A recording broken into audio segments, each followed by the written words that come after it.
Good evening students. आज 2022 के set number 2 का खंड खा लगा रहे हैं।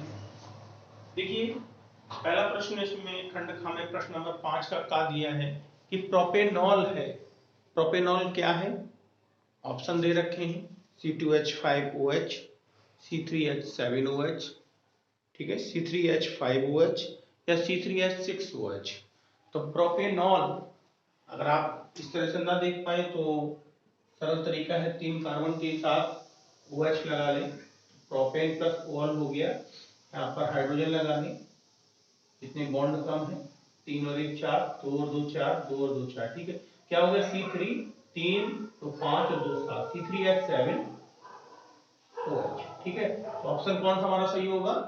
C3H7OH, ठीक है। इसके बाद दूसरा प्रश्न पूछ रहा है अधातु कौन सी है। दी गई इन सभी में अधातु कौन सी है? पोटेशियम, फ्लोरीन, एल्यूमिनियम या सोडियम। तो देखिए, पोटेशियम एक धातु है, एल्यूमिनियम भी एक धातु है, सोडियम भी एक धातु है, तो फ्लोरीन जो है वो एक अधातु है। सप्तम वर्ग के तत्व में ये अधातु तत्व है, ठीक है। फिर तीसरा प्रश्न कह रहा है ठंडे जल से हाइड्रोजन गैस बनाती है। तो ठंडे जल से हाइड्रोजन गैस कौन बनाती है? लोहा, कॉपर, सोडियम या कार्बन। तो जिसकी क्रियाशीलता सबसे अधिक होती है वही ठंडे जल से हाइड्रोजन गैस बनाती है। तो सबसे अधिक क्रियाशील कौन सी होती है? सोडियम। सोडियम ठंडे जल से भी क्रिया कर लेती है, तो इसका मतलब तीसरा आंसर सही है, ठीक है।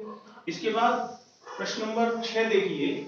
प्रश्न नंबर 6 कह रहा है, छठे का कह रहा है कि प्लास्टर ऑफ पेरिस बनाने की विधि और उपयोग लिखिए। तो प्लास्टर ऑफ पेरिस बनाने की विधि क्या है? जिप्सम को 373 केल्विन गर्म करने में प्लास्टर ऑफ पेरिस प्राप्त होता है। क्या लिखेंगे? जिप्सम को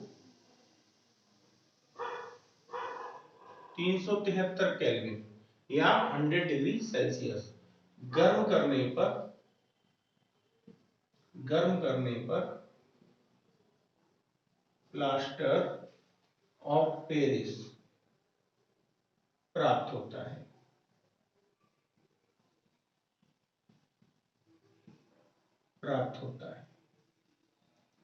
ठीक है, समीकरण दे दीजिए। तो प्लास्टर ऑफ पेरिस का सूत्र क्या होता है? CaSO4 और जिप्सम का CaSO4 2H2O। इसको जब हम गर्म करेंगे 100 डिग्री सेल्सियस या 373 केल्विन, तो क्या बनेगा? CaSO4 half H2O plus H2O अलग हो जाएगा, ठीक है।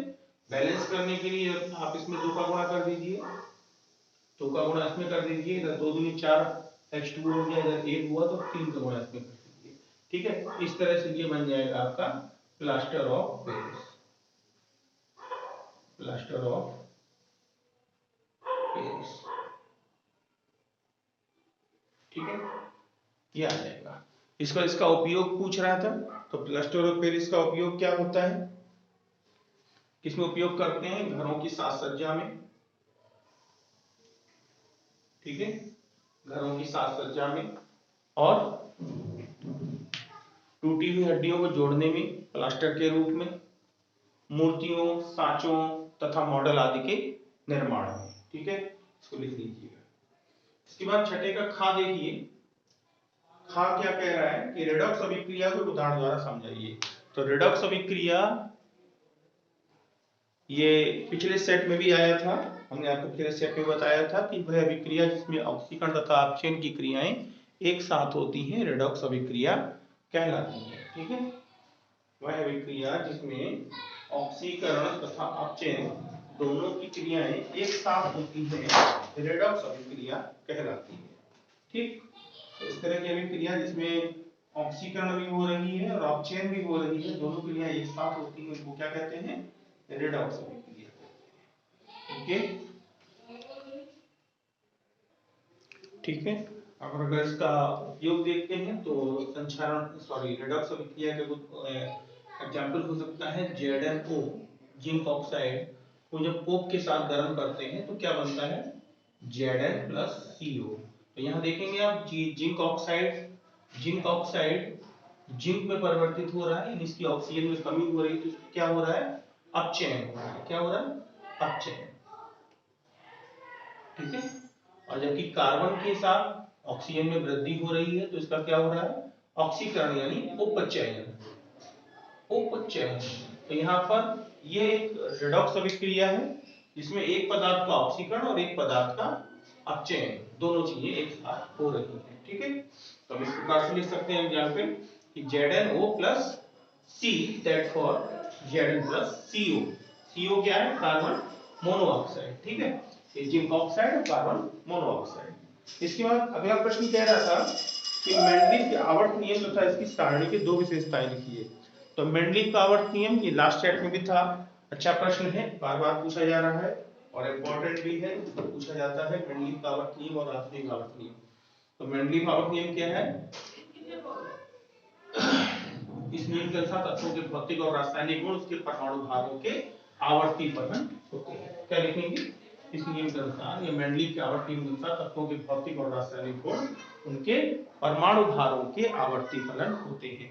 कह रहा है इस सारणी, इनकी सारणी के लिए मेंडलीव की आवर्त सारणी की दो विशेषताएं बतानी है। तो पहली विशेषता क्या थी, लास्ट चैप्टर में भी आई थी। पहली विशेषता क्या थी कि मेंडलीव ने तत्वों को, समान गुण वाले तत्वों को एक साथ स्थान दिया, इसलिए उनका अध्ययन सरल हो गया। और दूसरा था कि तत्वों का अध्ययन सरल हो गया, दूसरा हो जाएगा कि उन्होंने अपनी आवर्त सारणी में कुछ अज्ञात तत्वों के लिए रिक्त स्थान छोड़ दिए जिससे उनकी खोज शीघ्रता से की जा सके। ठीक है, तो ये दो विशेषताएं हो जाएंगी। इसके बाद कह रहा है कार्बन की सर्वतोमुखी प्रकृति को स्पष्ट कीजिए। तो कार्बन की सर्वतोमुखी प्रकृति क्या है, तो इसमें आप लिख सकते हैं कि कार्बन जो होता है, कार्बन का परमाणु क्रमांक 6 होता है, 2, 4, या एसपीडीएफ से लिखा जाए तो 1s2, 2s2 और 2p2। यानी दूसरी कक्षा में कुल 4 अयुग्मित इलेक्ट्रॉन होते हैं। 4 अयुग्मित इलेक्ट्रॉन कार्बन की चारों संयोजकताओं को प्रदर्शित करते हैं जो कार्बन के चारों तरफ एक समान रूप से वितरित होते हैं, और इसके कारण कार्बन चारों तरफ एक एक बॉन्ड रखता है, यानी अपने चारों तरफ अगले कार्बन परमाणुओं के साथ संयोग कर सकता है। इसी प्रकृति को कार्बन की सर्वतोमुखी प्रकृति कहते हैं। सर्वतोमुखी मतलब सभी तरफ से ये बॉन्ड बनाने की क्षमता रखता है, तो इसी प्रकृति को कार्बन की सर्वतोमुखी प्रकृति कहते हैं। तो क्या कहेंगे, कार्बन का परमाणु क्रमांक 6 तथा इलेक्ट्रॉन विन्यास 2,4 होता है। इसकी बाह्यतम कक्षा में 4 इलेक्ट्रॉन होने के कारण, बाह्यतम कक्षा में 4 इलेक्ट्रॉन होने के कारण यह 4 संयोजकता प्रदर्शित करता है। इसकी ये चारों संयोजकताएं 4 आबंधों के द्वारा प्रदर्शित होती हैं जो इसके चारों तरफ स्थित होती हैं। कार्बन समचतुष्फलकीय प्रकृति प्रदर्शित करता है, समचतुष्फलकीय प्रकृति प्रदर्शित करता है। कार्बन जिसके केंद्र पर स्थित होता है और इसकी चारों संयोजकताएं इसके शीर्षों पर स्थित होती हैं, जिनके मध्य 109 अंश 28 मिनट का कोण होता है, कुछ इस तरह।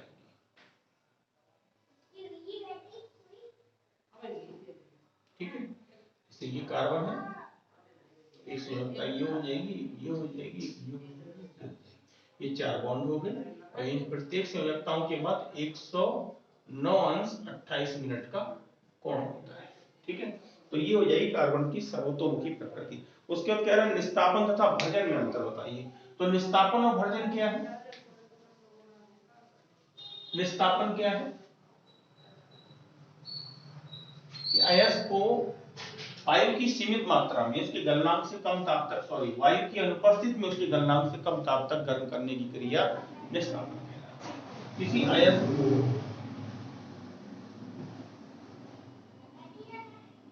किसी अयस्क को वायु की अनुपस्थिति में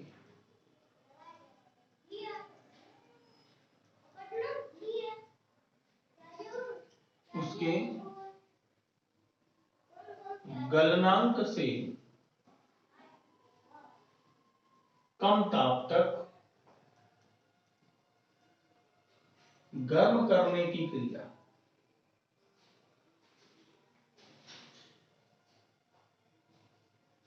निस्तापन कहलाती है।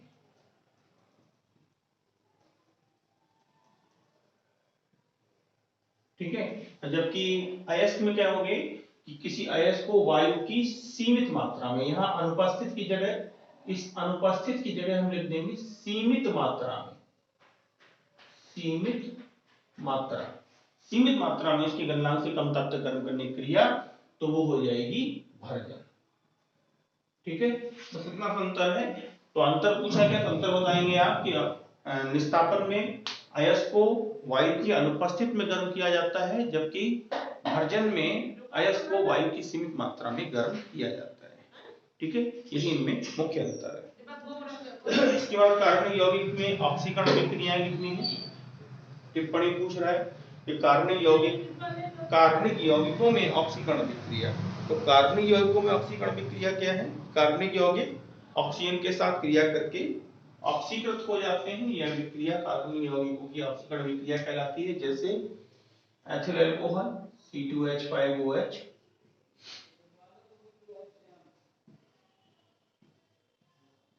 क्षारीय KMnO4 की उपस्थिति में क्षारीय KMnO4 की उपस्थिति में ऑक्सीकृत होकर CH3COOH प्लस H2O एसिटिक अम्ल देता है। ठीक है, ये एक ऑक्सीकरण विक्रिया है, इसमें दो अणु नवजात ऑक्सीजन के लगेंगे। ठीक, दूसरा है सॉरी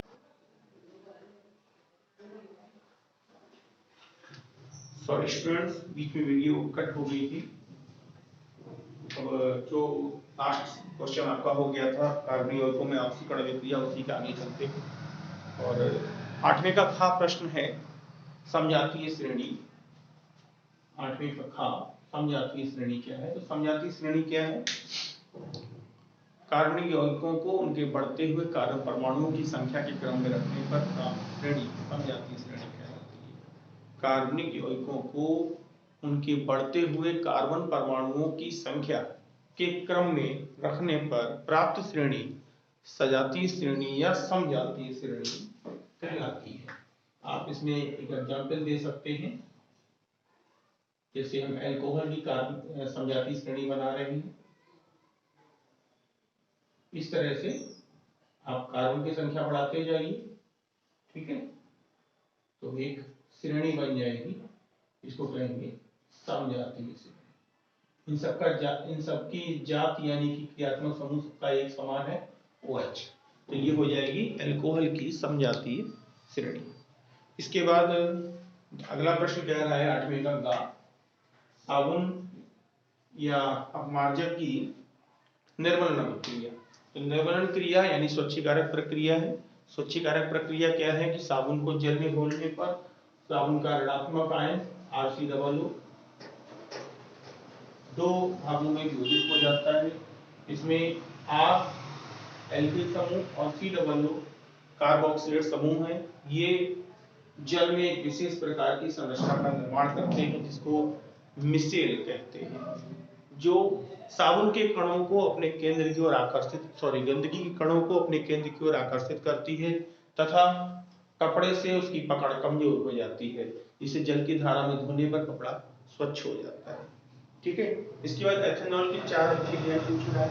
तो एथेनॉल की एक अभिक्रिया हमने लास्ट चैप्टर में बताई थी क्लासिकल अभिक्रिया में, उसको देख लीजिए।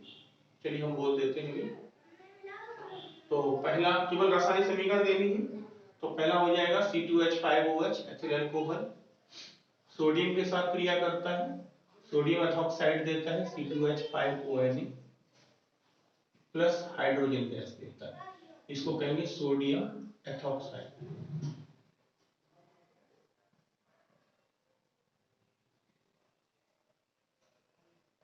सोडियम एथॉक्साइड बैलेंस करने के लिए आप सभी में 2 का गुणा कर सकते हैं हाइड्रोजन को छोड़कर। दूसरा हो जाएगा एथिल अल्कोहल C2H5OH एसिटिक अम्ल के साथ क्रिया करके CH3COOH के साथ CH3COO C2H5, ठीक है, एथिल एसीटेट देता है,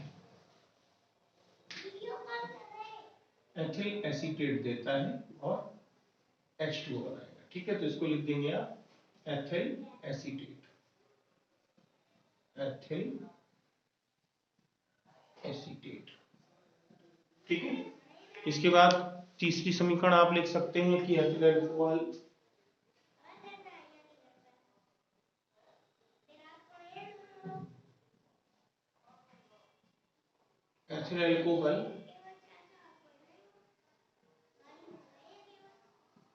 क्षारीय के मनोफोर के साथ क्षारीय के मनोफोर या अम्लीय K2Cr2O7 की उपस्थिति में ऑक्सीकृत होकर CH3COOH।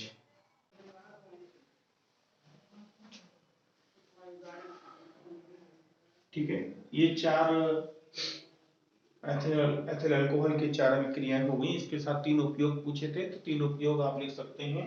नंबर 1, मादक पेय पदार्थों के रूप में, मादक पेय पदार्थों के निर्माण में। ठीक है, दूसरा आप लिख सकते हैं। ठीक है, दूसरा इसका उपयोग लिख सकते हैं जीव अनुरूपों के परिरक्षण में, जीव अनुरूपों के परिरक्षण में। और तीसरा कह सकते हैं प्रयोगशाला में अभिकर्मक के रूप में, प्रयोगशाला में अभिकर्मक के रूप में। ठीक है, तीन उपयोग पूछे थे। अगर आप चार लिखना चाहें तो लिख सकते हैं रंजक तथा सुगंधित पदार्थों के निर्माण में, सुगंधित पदार्थों के निर्माण में। ठीक है, तो इस तरह से आपके चार रासायनिक गुण और चार रासायनिक अभिक्रियाएं हो चुकी हैं उपयोग। ठीक है, आज के लिए इतना ही रखते हैं, शेष अगले से। ठीक है।